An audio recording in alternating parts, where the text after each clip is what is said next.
Um bom dia, uma boa tarde ou uma boa noite, a depender de que horas assistem esse vídeo. No segmento do primeiro vídeo, que eu falei de assuntos gerais da disciplina, eu disse que sempre que possível é fazer comentários e tentar explicar ou uma pequena aula sobre os temas que foram debatidos. E esta aqui, então, ela é voltada para a primeira e segunda semana, onde damos uma introdução sobre psicologia e falamos ali de dois pontos, basicamente. A psicologia como ciência. E gostaria de focar então num vídeo que, se não viram, recomendo que assistam da primeira aula, que é um vídeo do neurocientista chamado Antônio Damasio.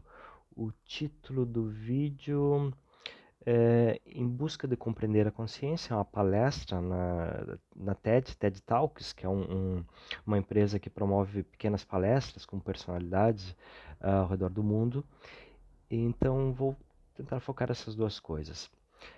Psicologia como ciência. Como devem ter visto nos dois textos, trabalhamos aqui muito com a questão histórica, aquele nascimento lá na Grécia Antiga, enfim, os primeiros questionamentos da psicologia como ciência, da psique humana, e depois os dois textos falam de um certo período de esquecimento, aí pela Idade Média, um momento mais dogmático, domínio religioso, e um ressurgimento no Renascimento, com grandes personalidades, aí a gente sempre cita René Descartes nisso, e depois psicologia com seus desdobramentos aí no século, mais precisamente no século XIX e XX, que foram os grandes séculos da psicologia, e o que nos espera para o século XXI e próximos, vamos deixar mais para o final dessa disciplina. Mas é entender aqui que há um esforço de compreensão da psique, da cognição, da alma, do espírito, de vários nomes, mas desse não sabemos o que, do que se não se vê, mas que é o que nós somos, que damos diversos nomes ao nome da história, e hoje nós juntamos isso em várias disciplinas, filosofia da mente, neurologia, e uma delas é a psicologia, certo? Que é o que debatemos aqui hoje, que ela tem um início científico, sim, mais ou menos aceito como se tivesse sido por William Wundt, na Alemanha, com estudos sobre reflexão.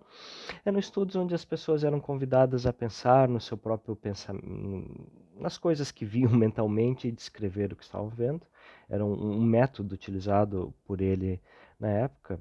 Obviamente existem outros métodos hoje em dia, mas foi ali um primeiro tentativa de botar a psicologia numa perspectiva científica. Obviamente existem várias outras perspectivas, todos ouviram falar de Freud, vamos mais adiante também falar dele, é uma perspectiva que vem mais da via da medicina. Existem outras psicologias que vêm mais vinculadas à educação. Nós temos aqui uma vinculação, e foi citado nesses textos, mais vinculado à filosofia, certo?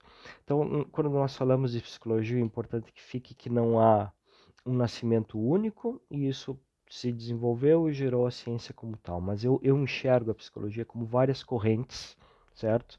Que formam uma grande ciência, um grande campo de ciência, a psicologia, que ele não é propriedade dos psicólogos, mas é propriedade do conhecimento humano. Então, pessoas de várias áreas lidam com o conhecimento psicológico. O profissional psicólogo é alguém que se dedica mais especificamente ao estudo desse campo. E o que esse campo estuda? Ora, esse campo estuda a psique humana. O que é a psique humana? Estudamos a alma, a consciência, o espírito humano.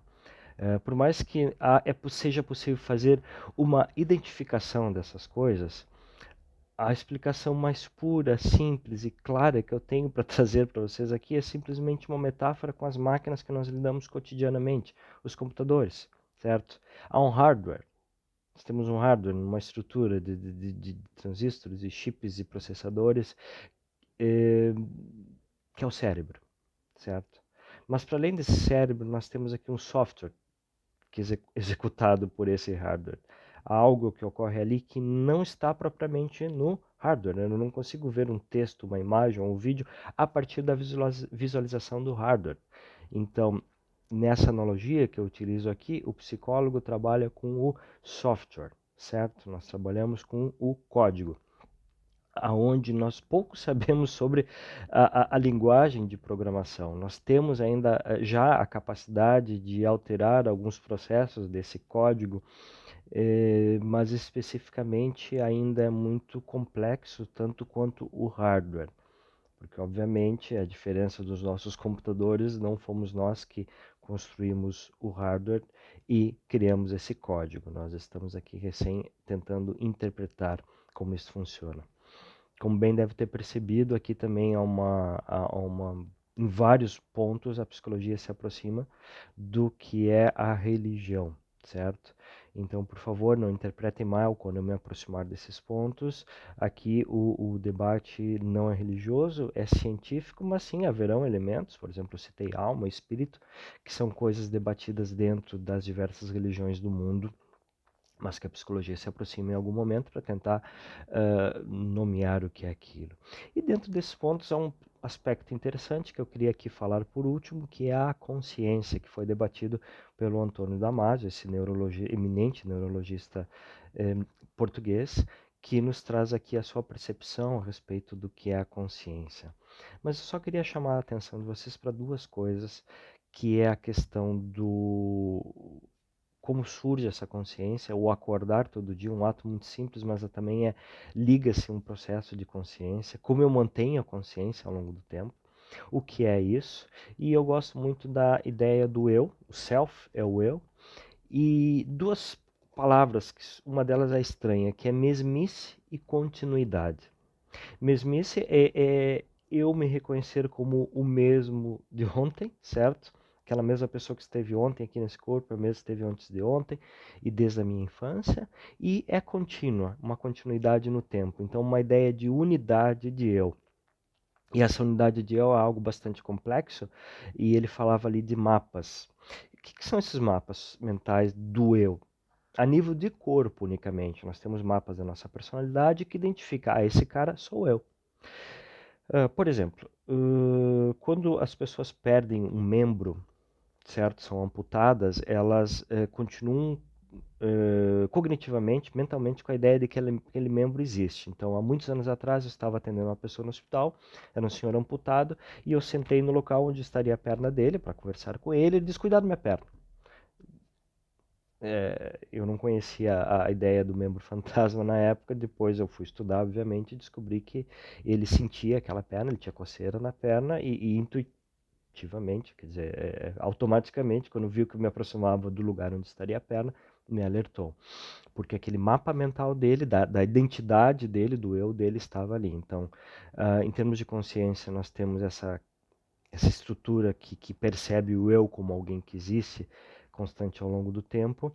E uma outra coisa que já vai para o que é a identidade, já vamos falar ao longo das aulas desses dois conceitos, que é eu me reconheço como eu me olho no espelho e digo que eu sou aquela pessoa. É como se nós tivéssemos duas estruturas separadas a nível cerebral. Uma que olha a imagem, certo?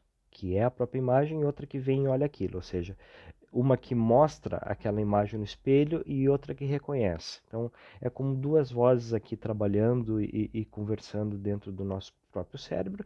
E nós conhecemos bem essa voz, que é a nossa própria reflexão, aquela vozinha aquela vozinha que às vezes nós, no senso comum, dizemos que fala para a gente na nossa mente. Está um pouco desses vários eus que nós temos dentro de nós que compõem o nosso eu total, que é a nossa consciência.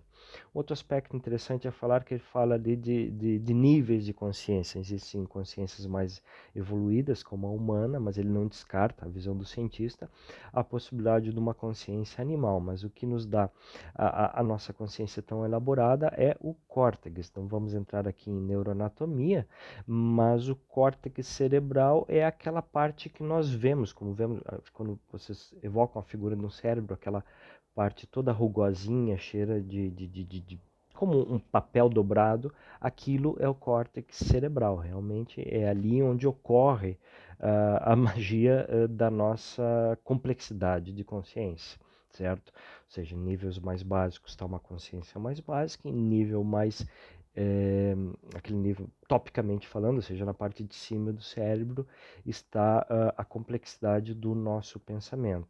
Então, o nosso cérebro, curiosidade agora, grande parte da capacidade dele vem da área que nós temos. Então, se tu pegar aquele monte de dobrinha que compõe o cérebro e estender aquilo, sempre pensando nessa ideia de um papel amassadinho, e tu estender aquilo, a área é muito grande, certo?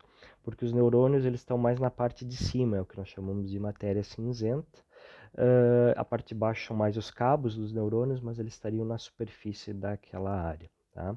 O objetivo não é falar de neuroanatomia, mas eu achei interessante citarmos um pouco disso, certo? Então, tudo isso para dizer que a psicologia trabalha com o software. No entanto, há um hardware, certo? E sem esse hardware, até onde sabemos, o software não existe. Então, é importante reconhecermos a existência dessa base. Grande parte dos aspectos psicológicos que vamos debater aqui, eles são uma interação desse hardware com o software. E há um outro elemento que são os periféricos. O que são os periféricos? Seguindo essa metáfora da tecnologia, os periféricos são o mouse, o teclado, a câmera, etc. É tudo que comunica o hardware com o externo. E diz coisas também, e são os inputs e outputs de informação para esse software, certo? E o que são os nossos periféricos? Nossos olhos, nossa pele, nosso tato, nosso ouvido. Nós recebemos essa comunicação com o mundo externo. Então, da interação desse hardware com esse software, com esses periféricos, nós temos o que é o humano, que é a interação dessa mente física com essa mente psíquica, no sentido não corpóreo, no sentido do software, com os seus sentidos que recebem o mundo exterior. Então, eu estou falando aqui que é na interação de uma coisa que é cognitiva, de uma coisa que é biológica e de uma coisa que é social, que é o contexto. Isto forma o humano, um ser humano biopsicossocial. Certo? É essa perspectiva que nós temos do humano. Não alguém que ocorre aqui ou lá, mas alguém que surge da interação dessas várias coisas. Lembrando sempre que esse software, a diferença do Word, do Excel, qualquer outro aplicativo que nós utilizamos, ele não é fixo, ele é cambiável ao longo do desenvolvimento, existem linhas básicas que não podem ser alteradas, mas nós aprendemos, certo?